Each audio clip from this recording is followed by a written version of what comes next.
61. And then came tomorrow. The divorce order was more than just a piece of paper. It was a catalyst that set off a chain reaction of events, each one propelling me towards a new destiny at breakneck speed. As the judge's gavel fell on 15 February 2019, I found myself being flung onto an entirely new track, one that was both exhilarating and terrifying. In this whirlwind period, a 60-day countdown began in my personal life, culminating in a dramatic convergence of events on 15 April 2019. As it all sank in, I came to terms with the fact that the aftermath of my divorce was a complex web of emotions, logistics, and uncertainties. I realized that untangling this web would require time, patience, and courage. This was yet again a daunting but ultimately liberating process that would forge my resolve and shape my character.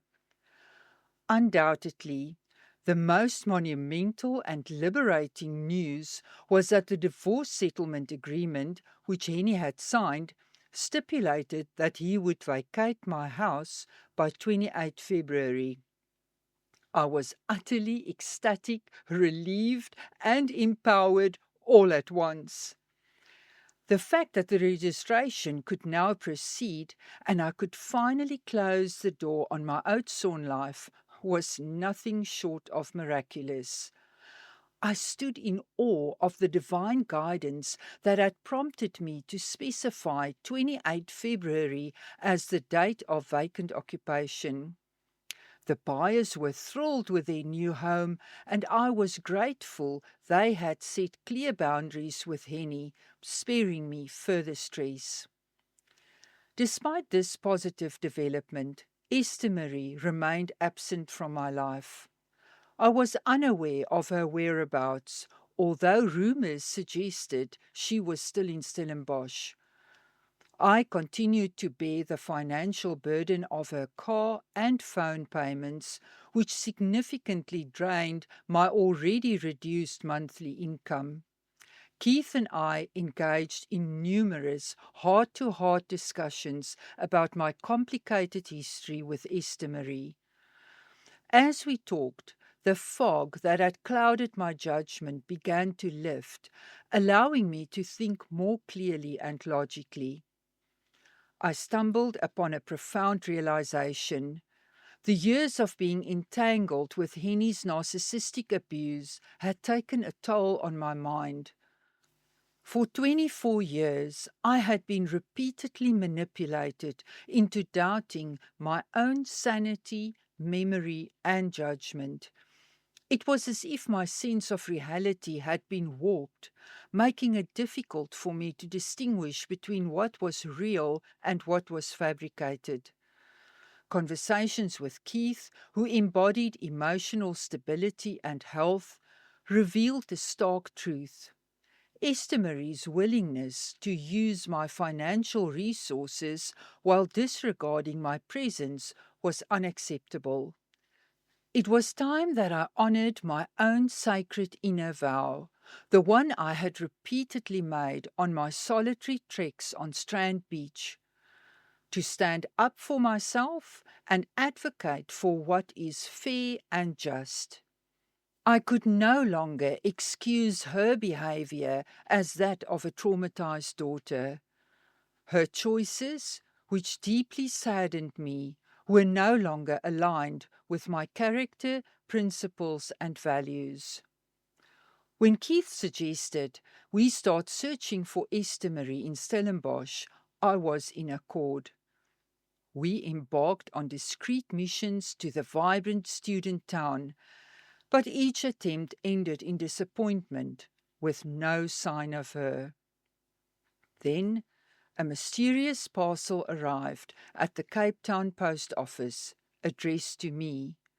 The instructions were to phone my number upon arrival. I was skeptical, thinking it was a mistake. But as I asked the clerk to open the box and send me a picture of the contents, my heart sank. The WhatsApp image revealed the truth. My childhood photo albums, entrusted to Mom Doreen, were being returned. I felt punched in the gut. Memories of my innocence and joy were being sent back without a note or explanation. The rejection and abandonment I thought I'd left behind rose up like a spectre, haunting me all over again. The primal trauma of my adoption, an open wound of betrayal and fractured self, throbbed with fresh pain. I felt like that lost, scared, newborn baby again, desperately seeking for a sense of belonging and identity. The tears I cried were not just for the rejection I felt in that moment, but for the countless times I'd felt unseen, unheard, and unloved throughout my life. The pain was amplified by the devastating reality that my own 2 children had also discarded me from their lives. Curie's final WhatsApp message had brought about the total collapse and annihilation of our relationship. Keith fetched the box, and later that evening he enveloped me in a soothing, gentle embrace as I dissolved into tears. His arms were a sanctuary, a safe haven where I could break apart and be remade. Keith took me to a full-length mirror in my flat, his eyes filled with tenderness. "I want you to meet someone," he said gently. "Someone incredible, someone beautiful, someone worthy of love." As I gazed into the mirror, he said softly, "The mirror reflects the beauty and the pain, the light and the shadows, but it also reveals your truest self, strong, resilient, and worthy of love. Look deeply, sweetheart, and you will see that you are not just a reflection of your past, but a radiant being, shining with a light that cannot be diminished." A wound that had ensnared me since birth, a tangled web of trauma and pain that had defined my life's journey, was finally beginning to loosen its grip as I slowly started extracting myself from its suffocating grasp. I was done with complicated relationships that drained my energy and stifled my soul. I yearned for simplicity, for authenticity, for the freedom to be myself without fear of judgment or rejection. Mom Doreen's rejection, though painful, was a blessing in disguise. It freed me from being the bridge between her and Albie and allowed me to see that I deserved relationships where I could communicate, connect, and be my authentic self. The experience reminded me of Henny's disconnection from himself, and I knew I wasn't prepared to learn that lesson twice. I was determined to surround myself with people who were authentic, connected to themselves, and could meet me in a place of vulnerability and openness. With my divorce now finalized, Keith and I gradually shared the news of our relationship with my workplace and close friends, subtly weaving the story of our meeting into our everyday conversations. This newfound openness brought a sense of freedom, allowing us to saunter hand in hand on the beach, unencumbered by the weight of secrecy. In March, We returned to Free at Last farm for another weekend. I had business to finalize in Oudtshoorn related to the sale of my property. As we drove into town, I cowered on Keith's lap, my face hidden, desperate to avoid being recognized by the many familiar faces. The experience was harrowing, leaving me a nervous wreck. I was still fearful of Henny's persecutions and uncertain about revealing my whereabouts. That same weekend, I channeled another message in my journal. The words flowed with intensity and emotion, filled with promises from divinity about my future. A radiant, soulful, and majestic one, overflowing with abundance, purpose, and joy. After sharing the content with Keith, a long drawn-out silence followed. I was overcome with tears and deep-seated emotion. Then Keith spoke. Sweetie, if this is what you've written, and it's rooted in truth, then I struggle to see how you can continue as a real estate agent. Why not resign and start anew? We could move here to the farm and begin a fresh chapter together. Keith, the catalyst in action, was strong and unwavering. We rode back on a wave of excitement, both ecstatic about the huge change ahead. Keith shared his longing to live away from the city's hustle and bustle, drawn to the Klein Karoo's clean air, peace and quiet. It all made perfect sense, a perfect convergence, a destiny. This was the way to go. Alushika, you're not done yet with the Klein Karoo, divinity whispered in my inner ear. You fled Oudtshoorn in persecution, but I'm bringing you back. Your journey here isn't over yet. There's more that needs to happen.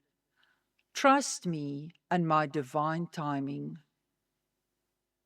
As I celebrated my birthday on 31 March 2019 and entered my 53rd year of life, I felt a deep sense of transformation.